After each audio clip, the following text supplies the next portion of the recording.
భగవద్గీత గీతా మకరందం 16వ అధ్యాయం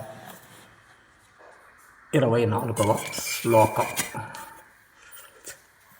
తస్మాచ్చాస్త్రం ప్రమాణం తే కార్యాకార్య వ్యవస్థితౌ జ్ఞత్వా శాస్త్ర విధానోక్తం కర్తుమిహర్షసి. కావున నీకు చేయదగినది చేయరానిది నిర్ణయించినప్పుడు శాస్త్ర ప్రమాణములు ఉన్నది. శాస్త్రమునందు చెప్పబడిన దానిని అనుసరించి నీ ప్రపంచము కర్మం చేయను. ఏ కార్యముని చేయవలేను, ఏ కార్యముని చేయరాదు అను వితర్కము కలిగినప్పుడు శాస్త్రమే ఇతర ప్రమాణముగా ఉన్నది.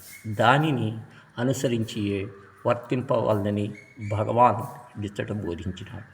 తస్మాత్ అనగా పూర్వ శ్లోకమునందు చెప్పబడిన శాస్త్ర విరుద్ధముగా నాచరించునో సుఖముగా మోక్షమును కలదో కాబట్టి అని అర్థం. మరియు అని గొప్ప ప్రమాణమును సాక్షాత్ భగవానుచే సెలవిచ్చుట వలన ఇక వట్టి శాస్త్రాదులందు జనులెంతటి విశ్వాసం ఉంచవలేనో యోచించుకొనవలసి ఉన్నది. చిత్వాశాస్త్ర విధానోక్తం అని చెప్పుట వలన కర్మ ఆచరణకు పూర్వము జ్ఞాపకం అవసరమని చేయుచున్నది. ఆ శబ్దము కర్మాచరణము సాధ్యమైన క్రమముగా చిత్తశుద్ధి కలుగగా వరావిద్యయు అశుకా బ్రహ్మను విభూతియు అచిరకాలమును అభ్యాస వశమున లభించుక అవకాశం ఏర్పడుతున్నది. కర్మ కర్తృమూర్తి అని బోధించుట వలన కర్మ తప్పు చేయలేదని, ఆ కర్మశాస్త్రానుకూలంగా నుండవలేనని గీత అధికముగా తెలియచేయచ్చు. కర్మశాస్త్రమును ఆచరించడం వల్ల భగవానుడి ఇచ్చట ఉద్బోధించుచున్నాడు. ఏ కార్యము చేయవలను, ఏ కార్యము చేయరాదు అనే విషయమునందు ప్రమాణం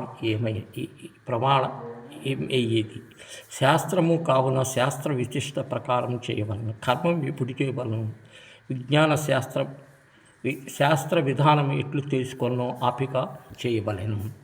కర్మం ఎట్లు జరగలను, శాస్త్రమునందు ఉపదేశింపబడి చేయవలను.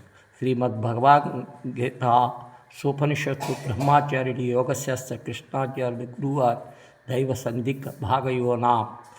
ఇది ఉపనిషత్తుల ప్రతిపాదిక బ్రహ్మ విజయు యోగశాస్త్ర కృష్ణార్జున సంవాదం భగవంతుడేతు దైవాసుర సంయోగం 16వ అధ్యాయం. ఓం తత్ తత్ తత్ తత్.